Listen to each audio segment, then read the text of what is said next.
pumunta ang nanay ni Juan sa school para kausapin siya ng teacher nito. Sinabi ng teacher na si Juan ay palaging bagsak at pinakabobo na estudyante na nahawakan niya mula nung maging teacher siya. Nasaktan ang nanay ni Juan sa sinabi ng teacher kaya agad nito inalis si Juan sa school at hindi na bumalik kailanman.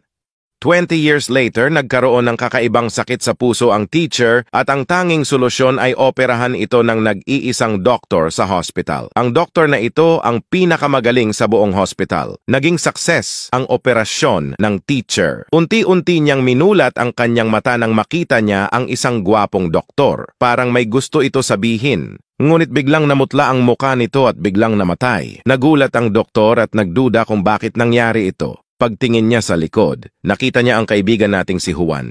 Isang janitor sa hospital at tinanggal ang saksakan ng oxygen para lang i-charge ang cellphone niya. Anong akala mo? Naging doktor si Juan?